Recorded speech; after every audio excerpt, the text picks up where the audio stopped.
Luego del éxito de Sonic the Hedgehog, Sega esperaba una secuela de su nueva mascota azul. Sin embargo, Leiji Naka, el encargado del motor de Sonic 1, tuvo desacuerdos con Sega Japón por temas del salario y limitaciones, lo que llevó a que renunciara. Luego de esto, en Sega América el fundador del Sega Technical Institute, Mark Cerny, al enterarse de la renuncia de Naka, lo contactó para decirle que tendría un mejor sueldo y mayor libertad creativa si se unía a Sega Technical. Naka aceptó y se fue a Estados Unidos para trabajar ahí, y poco después el diseñador de Sonic 1, Hirokazu Yasuhira, se uniría también junto con algunos miembros del Sonic Team como el compositor Masato Nakamura. El único de los 3 miembros clave de Sonic 1 que no regresó para la secuela, fue el artista Naoto Oshima, que prefirió quedarse en Japón donde luego se le encargó la tarea de dirigir Sonic CD. Cuando el equipo llegó a los Unites, se les preguntó si querían comenzar a trabajar en la secuela, a lo que respondieron con un "no, es demasiado pronto".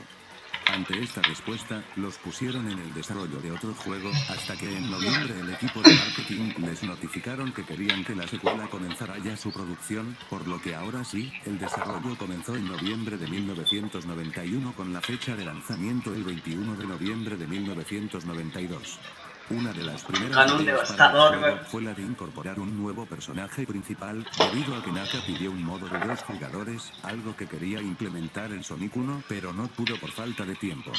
Tal y como el diseño de Sonic, se llevó una competencia interna para crear el diseño y la idea del nuevo personaje, siendo el ganador de esta competencia el artista Yasushi Yamaguchi con su zorrito de 2 colas, quien le dio el nombre de Miles Power, un juego de palabras con millas por hora en inglés.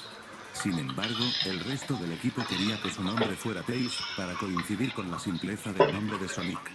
Debido a esto Yamaguchi colaría el nombre de Nails tanto en el juego como en artes conceptuales, hasta que al final se tomó la decisión de que Nails Power sea su verdadero nombre, mientras que Tails su apodo. Los primeros diseños de sprites del personaje lo mostraban más pequeño y de un color canela, que dicho diseño se usó de base para las series de televisión de Sonic en los 90. El único compañero alterno que se conoce es de una tortuga llamada Gunner, la cual sería más dependiente de Sonic, pero tendría una mejor defensa. El equipo de desarrollo pensó en la idea de viajar en el tiempo a través de 4 épocas temporales que serían presente, pasado, ruinas y futuro. Dicha idea se usaría más tarde en Sonic CD, por un equipo de desarrollo casi completamente diferente, pero la idea era algo distinta, ya que en Sonic 2 se pretendía que fueran zonas distintas donde la forma de cambiar el tiempo sería más lineal por así decirlo. Originalmente el juego abarcaría 18 zonas, pero por falta de tiempo solo 11 llegarían al juego. Las zonas que se eliminaron casualmente son 11, las cuales son Ocean Zone, la cual habría sido la segunda zona del juego, siendo un área costera con muelles y estructuras rocosas en el fondo. El diseño es similar al que veríamos más tarde en Emerald Coast de Sonic Adventure. Wolf Zone, que iba a ser una jungla densa con Sonic corriendo hacia varios árboles. Los niveles de la jungla se vieron anteriormente en la versión 8 bits de Sonic 1, pero la etapa se descartó debido a problemas durante la fase del mapa de prueba. Luego se usaría de base para la creación de Mushroom Hill en Sonic y Knuckles. Sand Shower Zone, que sería un nivel de desierto, del cual solo existe una maqueta. Se completó un diseño para Sand Shower antes de la eliminación de la zona, además de algunos artes de enemigos con temática de cactus. En la creación del nivel, el equipo trabajó en planes para otro nivel llamado Winter Zone, que habría sido Sand Shower pero con un tema invernal, cambiando la paleta de colores y reemplazando los cactus por árboles de Navidad. Solo existe un arte conceptual de baja resolución, que más tarde se usó de base para Ice Cap de Sonic 3. Se dice que a la mitad del acto, se transformaría en su variante nevada, aunque también se cree que sería la versión alterna del nivel por los viajes temporales. Como era de esperar, la zona fue removida. Sin embargo, el concepto y el diseño desértico resurgirían más tarde en el Sonic 0 remasterizado como Desert Dazzle, que también terminaría desechado, hasta finalmente llegar a Sonic Mania como Mirage Shalom Zone, 25 años después. Tropical Plant Zone, que era un escenario bastante desconocido que precedería a Hilltop. Su apariencia es parecida a la que se vería más tarde en Neo Green Hill Zone de Sonic Advance. Blue Lake Zone, otro escenario bastante No tuve desconocido, combo titulado versus Blue más Zone antes largo. de ser cambiado a Blue Lake. Años después para Sonic Blast se usó el nombre Blue para una de sus zonas, y en la versión de 8 bits de Sonic 2 el nombre Lake se usa en una zona. Madness Mountain Zone, de la cual se teoriza que posiblemente sea una forma anterior de Mystic Cave. En la versión de 8 bits, Gimmick Mountain Zone es parecida a este nivel cortado. Emerald Isle Zone es un escenario muy parecido a Aquatic Ruin, lo que sugiere que fue un nombre temprano para el nivel, pero no se ha confirmado. Eden Palace Zone, el más conocido de la lista, siendo de los primeros escenarios en ser creados para el juego, llegando a estar en varios prototipos y con un soundtrack que aún existe en el juego final, el cual es el 10 de la prueba de sonido. El nivel sería en donde Sonic obtendría su forma super después de obtener las 7 esmeraldas Chaos, aunque también se pretendía que se pudiera acceder a él por una entrada secreta en Mystic Cave. Al principio era un nivel de 2 actos, cosa que se redujo a 1 antes de su desafortunada eliminación. Afortunadamente para la remasterización de 2013 de Sonic Bros. Se incluyó el nivel como secreto en Mystic Cave, donde estaba el infame pozo de Super Sonic. Algunos elementos de la zona se reutilizaron en futuros juegos como Sonic 3 en Ice Cap, en Sonic Spinball en Toxic Caves, y se le daría el mismo nombre a una zona similar en Sonic y Knuckles, donde se reutiliza parte del plan de obtener a Super Sonic gracias al nivel. Rock World Zone era la versión pasada de Sand Shower, cuando aún estaba en pie los viajes en el tiempo. La única pieza de arte conceptual que se refiere a él es un Badnik sin usar llamado Bumper, que habría usado sus parachoques para alejar a Sonic. Aunque se cree que este arte de un vídeo de Sonic y Knuckles pertenecía a esta zona que se convertiría en Lava Reef. Side City Zone era un escenario mecánico que originalmente tenía el nombre de Genocide City debido a problemas en la traducción. La zona sería de un solo acto que precedería a Metropolis, y una vez que se eliminó Cyber City, se modificó el diseño de la zona para convertirlo en el tercer acto de Metropolis. Parte del arte creado se reutilizaría en el nivel de Machine de Sonic Spinball. Debido a su nombre, esta zona fue tema de conversación sobre su contexto y diseño, previo a la revelación de los artes oficiales, algunos imaginándola como una ciudad nocturna con agua. Aunque no se eliminó la zona, el DT contaría con 2 actos como la mayoría de zonas, cosa que por falta de tiempo no se pudo realizar hasta Sonic y Knuckles. También están los artes conceptuales de las zonas que salieron en el juego final, como Casino Night, Metropolis, Chemical Plant, el DT, entre otros. Hablando más de los artes conceptuales, tenemos de los personajes y enemigos que terminaron saliendo en la versión final, así como de otros que solo se quedaron como ideas. Por ejemplo, un Badnik de rana, que habría saltado en un camino específico, del que si Sonic se hubiera acercado demasiado le habría disparado un proyectil. Un Badnik con forma de rana luego aparecería en la Unich Base Zone de Sonic 3. Había un Badnik de bola cortada que solo habría rebotado hacia arriba y abajo para lastimar a Sonic. El enemigo podría ser usado para poder acceder a plataformas inaccesibles de forma normal. Se planearon múltiples iteraciones de un caracol Badnik planeado para Hilltop. Habría escalado una pared y perseguido a Sonic si estuviera cerca, ya sea acurrucándose en su caparazón o usando propulsores de cohetes. Bubbler y Bubbler Mother fueron Badniks destinados a aparecer en Chemical Plant. Bubbler Mother habría plantado bubblers chiquitos, que se expandirían para lastimar al jugador y luego se desintegrarían. Arte del DT, que presenta al Dr. Evo en el Eggmobile, junto con Super Sonic y Mecha Sonic, llamado aquí como Mecha Sonic.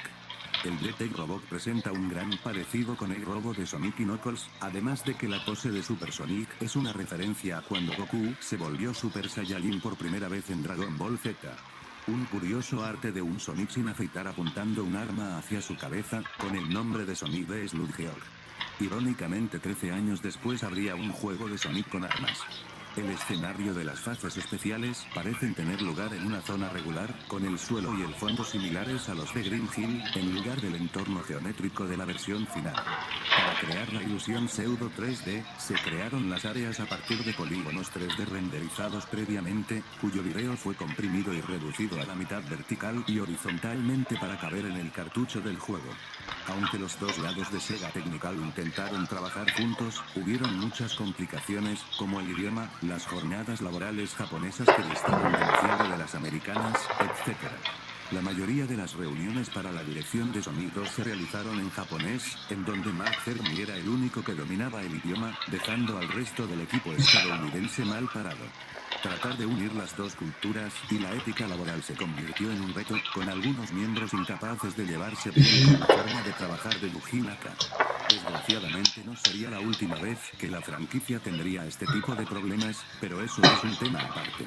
Sonic 2 originalmente iba a enviarse con etiquetas holográficas, pero no se usaron debido al elevado costo de producción, donde solo se usarían para el primer prototipo público del juego, usado en el programa de televisión Nick Arcade, siendo el único cartucho conocido de Genesis en usar un cartucho mucho con placa. Sonic 2 cuenta con varios prototipos, de los cuales se tiene varias cosas por comentar. El primer prototipo lo va a decir mi buen amigo Ángel. Adelante, Ángel. Hola a todos, espero que se encuentren muy bien. Primero que nada, quiero agradecerle a Cell por invitarme a participar en este video, es un gran honor para mí estar presente en un video de un gran amigo. Bueno, a continuación, pasaré a hablar sobre dos prototipos del juego, empezando con el prototipo de Nick Arcade. Esta es una de las versiones más primitivas del título, por lo que también es una de las más incompletas, al carecer de varios elementos presentes en el juego final, además de estar construida en base a la ROM del primer juego. El nombre del prototipo se debe a que fue mostrado por primera vez en el programa de televisión homónimo en el año de 1992.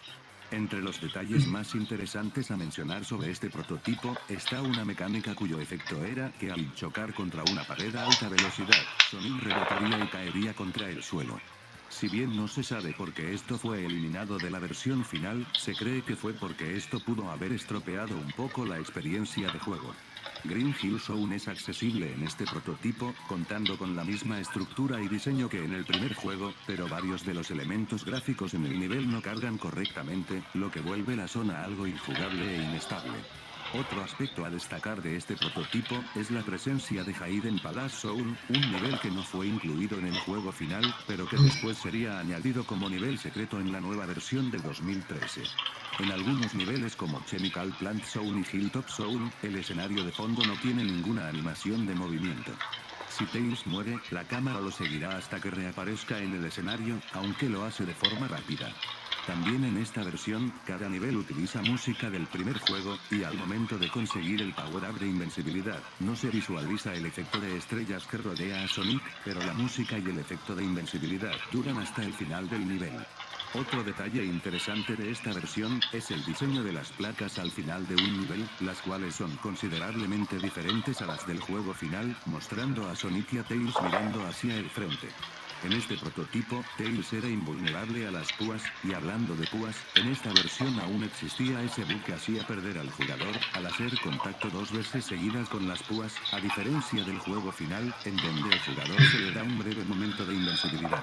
Hablando de los sprites, el sprite de Sonic en este prototipo era prácticamente el mismo que en el primer juego, salvo con algunas ligeras diferencias, como la tonalidad de su color azul, y el tamaño de sus ojos y de sus zapatos.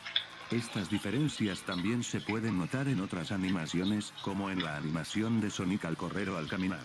De hecho, la animación de Sonic corriendo también presenta algunas diferencias considerables a las del juego final, lo mismo con la animación de Sonic balanceándose en el borde de una plataforma, y la animación de Sonic empujando un objeto.